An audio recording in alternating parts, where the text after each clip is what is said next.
Iran के president Ibrahim रईसी और Iran के फॉरेन मिनिस्टर की कुछ दिनों पहले हेलीकॉप्टर के क्रैश होने की वजह से मौत हो गई।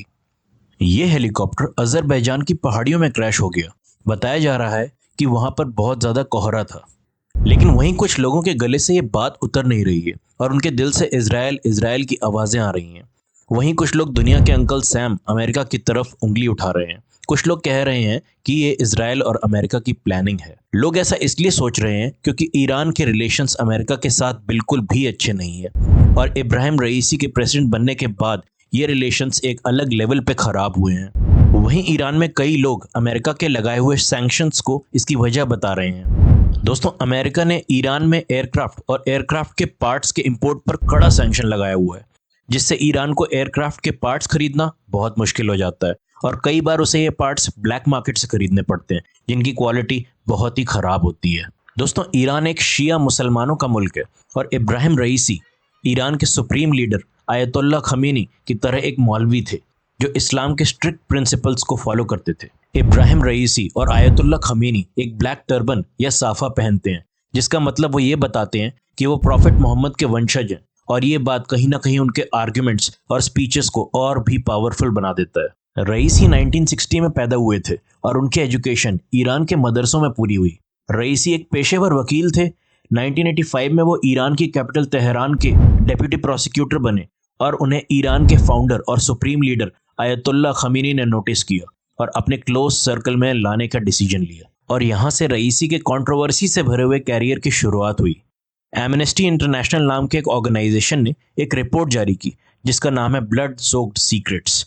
इस रिपोर्ट के हिसाब से रईसी लंबे टाइम तक ईरान के एक कोवर्ट और क्लासिफाइड या खुफिया मिशन का हिस्सा थे, जिसको लोग डेथ कमीशन बोलते थे।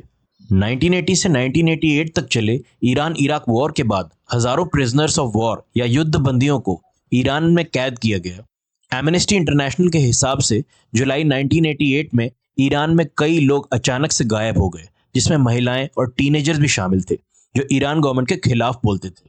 रईसी की डेथ कमीशन ने लगभग 5000 युद्ध बंदियों और पॉलिटिकल प्रिजनर्स को मौत की सजा सुनाई। दोस्तों, कोई भी सिविलाइज्ड कंट्री बिना फेयर ट्रायल के मौत की सजा नहीं दे सकती, इसलिए इन कैद किए हुए युद्ध बंदियों को ट्रायल का मौका तो मिला, लेकिन ज्यादातर ट्रायल कुछ ही मिनट में खत्म हो गई और मौत की सजा सुना दी गई। और जो भी इन मास किलिंग से जुड़े किसी एविडेंस को लीक करता है, ईरान गवर्नमेंट उसे नेशनल सिक्योरिटी पे खतरा बता के अरेस्ट कर लेती है। ऐसे ही किसी ने सन 2000 में एक सीक्रेट फतवा लीक किया, जिसमें उस टाइम के और ईरान के first supreme leader Ruhollah Khomeini ने युद्ध बंदियों और पॉलिटिकल प्रिजनर्स की मास किलिंग का ऑर्डर दिया था। और उसके 16 साल बाद 2016 में एक ऑडियो रिकॉर्डिंग भी लीक हुई, जिसमें ईरान के हाई ऑफिशियल्स मास किलिंग्स को डिस्कस कर रहे थे। दोस्तों, ईरान के इस्लामिक पीनल कोड का आर्टिकल 368 हिजाब को ईरान में मैंडेटरी बनाता है और हिजाब के ना होने पर या सही तरीके से ना पहनने पर 10 दिन से 2 महीने की जेल और 50,000 से 5 लाख रियाल तक का फाइन लग सकता है। ईरान में 1979 के ईरान रेवोल्यूशन या क्रांति से पहले महिलाओं की हालत आज से बहुत अलग थी और ईरान में पहलवी डायनेस्टी का रूल था। इस टाइम पे महिलाओं को बिना हिजाब के अपनी मर्जी के मुताबिक हेयर स्टाइल में रहना बहुत आम था। महिलाओं की स्पोर्ट्स में भागीदारी थी और उनका शॉर्ट्स पहनना और क्लब्स में डांस करना या बीच पे एक सनी डे पर रिलैक्स करना आम बात थी।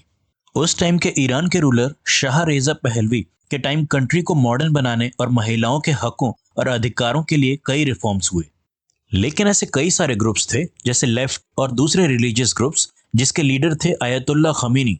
उनके हिसाब से शाह के रूल में ईरान की सोशल और कल्चरल वैल्यूज को काफी नुकसान पहुंच रहा था और इस्लामिक वैल्यूज तो खत्म होती जा रही थी।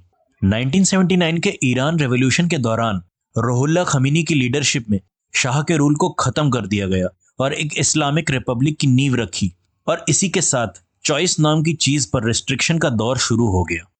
आज ईरान में एक मोरालिटी पुलिस फोर्स है जिसको ईरान में बसीज कहते हैं, जो शरिया के कानून को ईरान की जनता में सख्ती से पालन करवाती है और सीधा सुप्रीम लीडर आयतुल्लाह खमीनी को रिपोर्ट करती है। ये पुलिस फोर्स हर साल लाखों महिलाओं को हिजाब सही तरीके से ना पहनने की वजह से अरेस्ट करती है और इनको अलग अलग तरीकों से परेशान किया जाता है, जैसे पुलिस स्टेशन में एक रिटन प्रॉमिस पर साइन कराना, फाइन भरना, उनकी गाड़ियों को कॉन्फिस्केट करना वगैरह वगैरह। दोस्तों, सितंबर 13, 2022 को मासा अमीनी नाम की एक 22 साल की लड़की को मोरालिटी पुलिस ने अरेस्ट किया और सिर्फ 3 दिन बाद 16 सितंबर को मासा की पुलिस कस्टडी में डेथ हो गई और यहाँ से शुरू हुआ एक बहुत बड़ा प्रोटेस्ट। मासा अमीनी की पुलिस कस्टडी में डेथ होने के बाद लाखों औरतें सड़कों पर उतर आईं और मैंडेटरी हिजाब रूल्स के खिलाफ प्रोटेस्ट किए। कई महिलाओं ने पब्लिकली मोरालिटी पुलिस या बसीजी के सामने अपने बाल काट कर प्रोटेस्ट किया। वहीं कईयों ने अपने हिजाब को आग में जलाया। स्लोगन्स जैसे जिन जयान और आज़ादी ईरान की सड़कों पर और इंटरनेट पे वायरल होने लगे। लेकिन इन प्रोटेस्ट से प्रेसिडेंट रईसी बैकफुट पर नहीं गए, बल्कि उन्होंने मोरालिटी पुलिस को और ज्यादा खुला छोड़ दिया। ईरान में जगह जगह इंटरनेट बैन होने लगा और प्रोटेस्ट करने वालों को बुरी तरह से पीटना या सीधा गोली मार देना कॉमन हो गया। दोस्तों, आज मासा अमीनी प्रोटेस्ट्स में लगभग 500 से ज्यादा लोगों की जान जा चुकी है और ईरान निकट भविष्य या नियर फ्यूचर में अपने हिजाब और मॉडेस्टी रूल्स को हटाता हुआ तो नहीं दिखता, बल्कि रईसी गवर्नमेंट एक नया हिजाब लॉ लेके आ गई 2023 में, जिसमें हिजाब पहनना मैंडेटरी है। बल्कि महिलाएं ऐसे कोई भी कपड़े नहीं पहन सकती जो टाइट और रिवीलिंग हो। और कौन सा कपड़ा कितना टाइट और रिवीलिंग है ये कैसे पता चलेगा, ये नहीं बताया। और ऐसे केस में बसीजी या मोरालिटी पुलिस ही ग्राउंड पे ये डिसाइड करेगी, जिससे ह्यूमन राइट्स वायलेशंस और भी बढ़ेंगे। ईरान के प्रेसिडेंट की डेथ के बाद सुप्रीम लीडर आयतुल्ला खमीनी ने एक नया इंटरिम प्रेसिडेंट बना दिया है।